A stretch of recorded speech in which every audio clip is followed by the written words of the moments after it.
নমস্কার, শুভ সন্ধ্যা। নিউজ ভ্যানগার্ডের পর্দায় আপনাদের প্রত্যেককে স্বাগত। আপনাদের সঙ্গে এই মুহূর্তে আমি রয়েছি শতাব্দী। নজর রাখবো আজকের গুরুত্বপূর্ণ খবরাখবরের শুরুতেই দিল্লির দিকে নজর রাখতে হয়। দিল্লির আবগারি দুর্নীতি মামলায় যে একটা বিশাল শোরগোল সৃষ্টি হয়েছিল একটা সময়, সেই ক্ষেত্রে এবার দেখা গেছে আবগারি দুর্নীতির বিরুদ্ধে লড়তে এবার আপের বাজি আদানি। কেননা 20,000 কোটি টাকার বিদ্যুৎ কেলেঙ্কারির অভিযোগ এবার আপের বিরুদ্ধে উঠতে শুরু করেছে এবং অতীশের মুখেই মোদি আদানির সেটিং তত্ত্ব রয়েছে। কি বলছেন তিনি, শুনুন। कि जो 2000 करोड़ रुपए इस सीएजी रिपोर्ट में सामने आए हैं, इसके साथ साथ देश के सामने एक 20,000 करोड़ रुपए का घोटाला भी सामने आया है।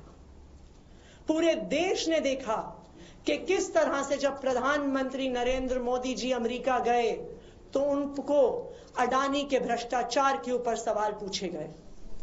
किस तरह से न्यूयॉर्क के प्रोसिक्यूटर्स ने अडानी की पावर कॉरपोरेशंस के भ्रष्टाचार पर इंडाइटमेंट किया है। मोदी जी ने कहा कि व्यक्तिगत मामला है, लेकिन पूरा देश अब देख रहा है कि किस तरह से गौतम अडानी ने 2000 करोड़ की घूस देकर सेकी से, जो solar energy corporation of India है, सोलर एनर्जी मैन्युफैक्चरिंग के लिए उन्होंने कैसे कॉन्ट्रैक्ट लिया और किस तरह से महंगी बिजली बनाने का कॉन्ट्रैक्ट साइन किया गया। किस तरह से देश भर में कोई भी सरकार ये महंगी बिजली खरीदने को तैयार नहीं थी।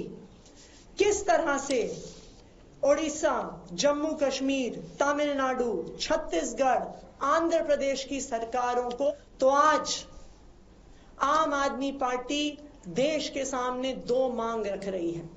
हमारी पहली मांग कि सीएजी रिपोर्ट के आधार पर भाजपा के एलजी साहब, भाजपा की सीबीआई, भाजपा की ईडी पर इन्वेस्टिगेशन हो और एफआईआर हो कि किस तरह से 2000 करोड़ का लॉस टू पब्लिक एक्सचेकर इन तीनों की वजह से हुआ।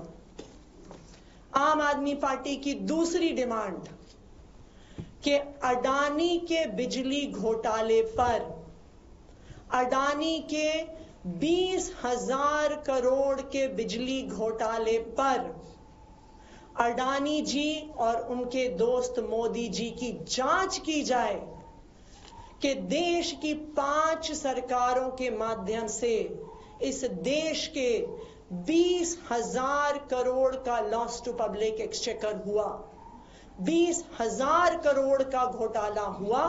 तो आज हमारी ये मांग है कि प्रधानमंत्री नरेंद्र मोदी जी पर और गौतम अडानी जी पर भी जांच की जाए अडानी के इस 20,000 करोड़ के बिजली घोटाले।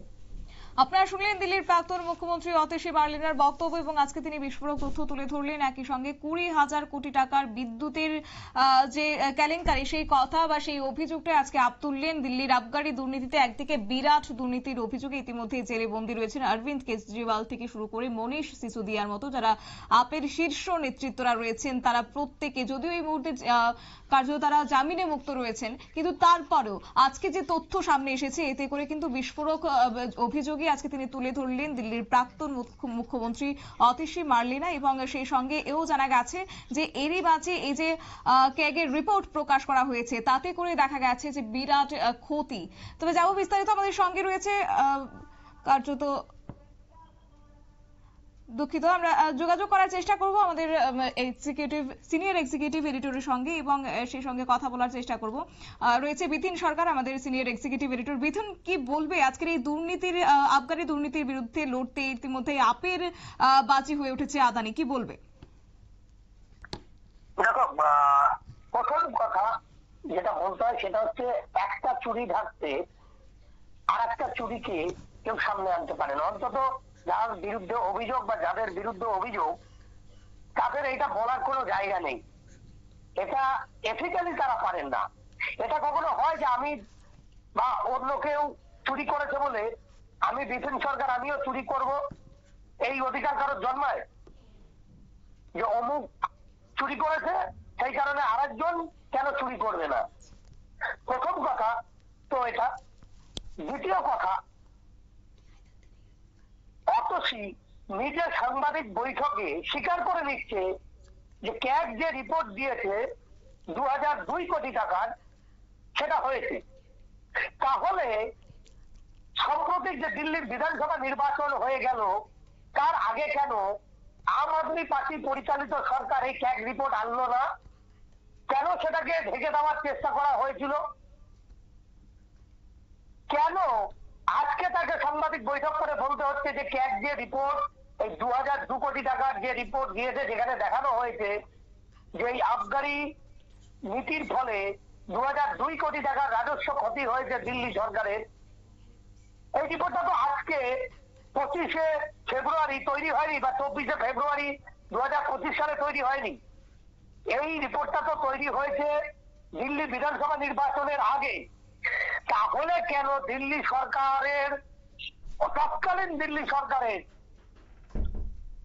মানে কেজরিওয়াল, যিনি বড় বড় কথা বলতেন, তার কেন দম হলো না এই রিপোর্ট বিধানসভায় প্রকাশ্যে আনতে? কেন তৎকালীন সময় বিরোধী বিধায়কদের দিল্লি হাইকোর্টের দ্বারস্থ হতে হয়েছিল যাতে করে বিধানসভায় এই বিল পেশ করা যায়?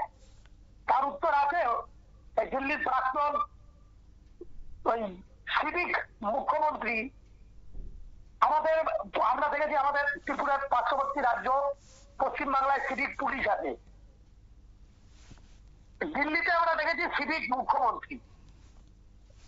আবগারি দুর্নীতি মামলায় যখন অরবিন্দ কেজরিওয়াল জেলে, তিনি জেলে থাকলেন দীর্ঘদিন, তিনি পদত্যাগ করলেন না, পরে তিনি বেরিয়ে এসে তিনি পদত্যাগ করে তিনি বললেন আমি মানুষের রায় নিয়ে আমার মুখ্যমন্ত্রী হবো, ততদিন অব্দি অতসী মুখ্যমন্ত্রী। কি দেখলো সারা ভারতবর্ষ যে সিভিক মুখ্যমন্ত্রীও এদেশে হওয়া যায়। তো সেই সিভিক মুখ্যমন্ত্রী তিনি একটি সাংবাদিক বৈঠক করে কোন আমেরিকায় আদানি গোষ্ঠী কি করে জানেন? সেখানে তো আদানি গোষ্ঠীর বিরুদ্ধে মার্কিন কংগ্রেসে অভিযোগ দায়ের হয়েছে, মার্কিন আইনসভায় সে আদানি গোষ্ঠীর বিরুদ্ধে মামলা চলছে। সেই বিষয়ে কেন এইখানে, তার মানে ওই যে যেটা দিয়ে শুরু করলাম যে আমি ধরে নিচ্ছি আদানি চোর, আকাশ আদানি চোর, তারা চুরি করেছে, তারা অত্যাধিক বেশি দামে সৌর বিদ্যুৎ বিক্রি করার চেষ্টা করেছে, সমস্ত তাদের বিরুদ্ধে এই অভিযোগগুলো, সেগুলো নিয়ে তদন্ত হওয়া উচিত, অবশ্যই উচিত।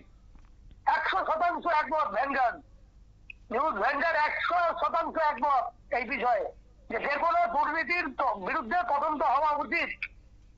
কিন্তু এটা অতসী ম্যাডামকে কে বলে দিল যে উনি চুরি করেছেন বলে কেজরিওয়াল চুরি করেছে? আরে কেজরিওয়ালের জন্ম কোথা থেকে?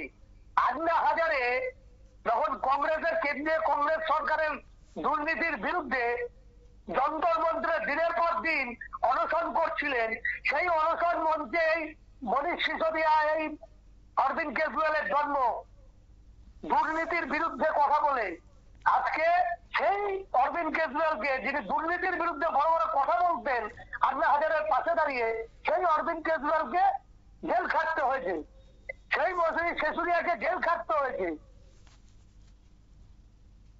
এরা বলছে আদানির কথা। আদানির কথা তো সবাই বলছে যে আদানি যদি ভুল করে থাকে, আদানি আমেরিকায় কি করেছে সেটা আমেরিকার সরকার বুঝবে।